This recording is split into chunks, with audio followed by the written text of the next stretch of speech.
Blizzard has some great games that I think we all have experience with throughout our decades of gaming. What a great topic for our kickoff for season 4, episode 1.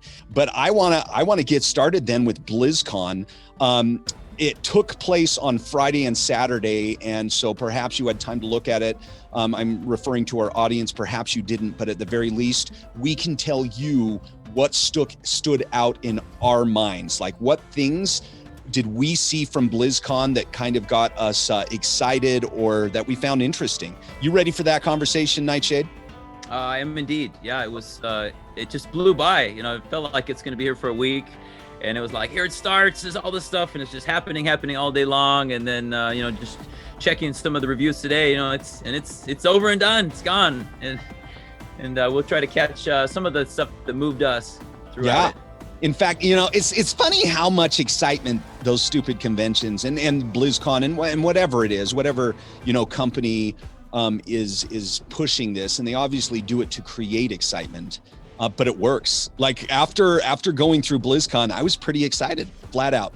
I was excited. Oh, yeah. So let me start with the first thing. We'll just go back and forth. I want to share the first thing that stood out to me. And I know it probably stood out to you too, because I know we have this in common. But, they revealed one of the classes for the upcoming Diablo IV. And when I say upcoming, what that really means is sometime between 2022 and 2024, because Diablo always takes its sweet time to release the next installment of the game. But regardless, they seem to always make it worthwhile. So I am totally fine with that. But in BlizzCon, they showed a trailer that introduced a class, the Rogue, for the upcoming Diablo IV. Before I go into a little bit more detail, let me ask you, Chris, did you see it? I didn't see the whole trailer. I saw a little bit of it, and I noticed it's the 4th class that they've made, because my first thing was they don't have a rogue, but so they're focusing on each class, giving it a full flesh.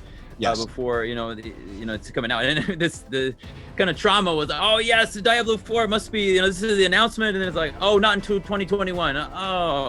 But they made it exciting, and after poor Cyberpunk's too early release, we want people to give us a game that's completely polished and not have any more disasters like that. I would be shocked if Blizzard made that mistake. Blizzard, I mean, in my opinion, Blizzard is just, they always deliver a tight package, but regardless, the trailer of Rogue was pretty cool. I mean, it doesn't show gameplay, but it kind of gets you excited for the character. But the snapshots that they have shown from the actual game are beautiful. And, they've included mounts now that you get to ride around out there on, as well as some PvP stuff going on, a lot more than ever before. They're definitely taking it to the next level. And while still, I'm sure maintaining that classic, hack and slash, find the best loot, just kill as many things at once as possible with cool abilities that you can enhance along the way. A lot of characterization. I just go so excited playing Diablo.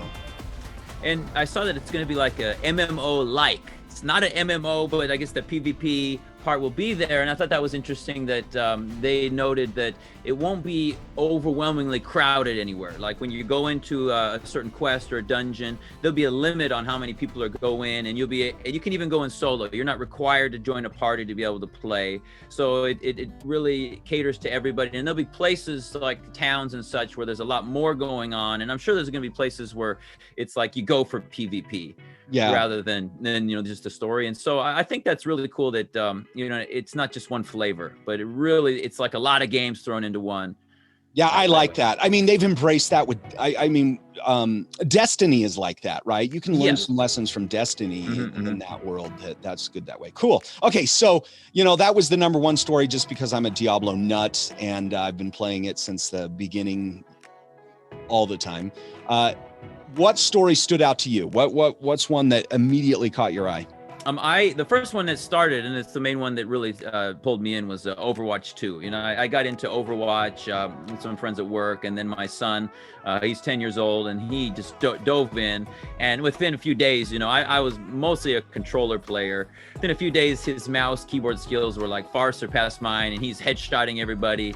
And, you know, I really like Overwatch that even if you die, you're not out of the game, you know, like Warzone or Apex. You don't just sit out in the lobby, but you come back, and then there's different modes that really change it up a bit. And even if you're not good, I really enjoyed the new modes that they created. This is still Overwatch, but where there's more of like a small story, or it's a PvE experience where you and your friends get together and you choose your characters based on the abilities that are really going to be set for the type of mission they have to accomplish. And you're fighting these AI characters, but it's you know, really fun. And it was really a different experience than going against each other. And I think maybe part of that was the success of that and popularity, but Overwatch 2, it looks like there's going to be a large story mode and these different PvE type modes. And of course, you know, the massive improvements all around on how the characters look, their style upgrades, the animation, technological advances, but also, you know, such a powerful esport. You know, it's just people go wild for Overwatch, and I'm sure they're going to take that to the next level, and it's just going to be like, you know, Super Bowl Sunday for so many people. And I saw they're coming out with one new character that was in a lot of the stuff, Sojourn, sort of African Canadian woman, looks really cool, and I can't wait to play the characters. And I love that you get all the characters. There's so many, you don't have to buy each one. You know, from day one you get them all, and each one is so very different. And so that was probably the most exciting announcements for me. Of course, you know, I was hoping it's going to be in 2021, but it's on the way. They're moving, and it's not going to be in 2021. Hopefully it won't be years from now, but sooner than later. Well, time flies. Hey, so we probably need to keep moving on. BlizzCon recap. Hearthstone, they brought up some new things. That game, to me, you know, I'm a big Hearthstone fan. I've done an episode on it. The one thing about it is that it has been losing players, and I think it started to get a little stale. And I know they're trying to come up with new modes to create, you know, some different engagement. I think they're trying to provide an experience that is not 100% reliant on PvP, and just those who have the best cards are going to win out. And so you either better buy the best cards or just play so much that you get enough cards to dust out and get what you need. But so I know they've come up with some new modes that they're going to play, and they have a new season being released. And so they're really trying to push it. I'm interested to see where this game goes. Like I was talking about earlier, I look at Blizzard as a very successful company that has put out some incredible games. And Hearthstone, I think, was groundbreaking when it came out. But now, you know, 7 years later, or whatever we're at, I think it's really losing steam. I'm interested to see if they can keep it going. So I know you don't have a lot of experience with Hearthstone necessarily, but that obviously was a story that stood out to me. Anything else from BlizzCon stand out? Well, but for me, Hearthstone, I have played that a pretty good amount and enjoyed it. Oh, you have? Yeah. I mean, I haven't got to a competitive level or anything, but, you know, I built some decks and really kind of enjoyed the progression and, you know, the game itself. Compared to, you know, Magic and Pokemon cards and other things that, you know, me and my son have gotten into and enjoyed. And it definitely has a unique, different flavor. I was very interested.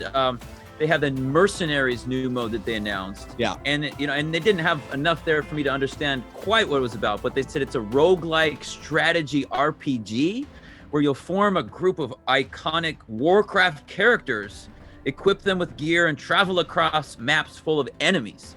And I don't know if that's like completely a sub game or if it's a card game in that, you know, adventure mode. And that made me want to like open it up and try it as soon as it comes out, because it was different enough that it was like, oh, that's really fresh. Yeah, so that was cool. I guess time will tell. Other story from BlizzCon that stood out to you. Diablo 2's re-release. That was if you're into you haven't played it especially, it's a great way to dive into it. The World of Warcraft, mostly new stuff coming out. Burning Crusade. I've actually never played World of Warcraft. I've seen some playthroughs and stuff, but I didn't want to get sucked into the large MMO universe of it, so I kind of stayed away. Not exactly presented here, but I looked at where's Blizzard at? Because I've heard Blizzard is like sort of the #1 most powerful gaming company. And the big thing was this is 30 years. And I thought, 30 years, Blizzard? But then it's Activision Blizzard, and Activision, when I had my Commodore 64, half of the great games were Activision, and they just were able to keep on, and such a deep experiences and wisdom that they've got all these IPs. A lot of certain game companies are built on like 1, maybe 2 IPs, and if they just have all their eggs in that basket. But there's something for everybody in Blizzard, and that is just so cool. And I looked at their growth in 2019. They actually their total revenue was down by 15%, and it's still at $6.5 billion, which is huge. And then 2020, and partially thanks to the pandemic and people going wild at home, they're up 25% in the revenue to $8 billion for the year, and the profit increase was over 46%, $2.2 billion of profit, which is, it's just unheard of to have that high of a profit from that revenue. And so, they really know, what they're doing, and they keep it very exciting. And people, especially going live to BlizzCon, it's like fighting to get a ticket and getting in there. And they really know how to handle it. Now that we're seeing some other big companies have some missteps, and be kind of malaligned as hiding things to get money behind the scenes and whatnot. I think Activision Blizzard's been very good. Okay, well, I one last thing from BlizzCon that I guess I'd bring up, just as an aside. They because you brought up how Blizzard was Activision before, and all the games from even those early systems.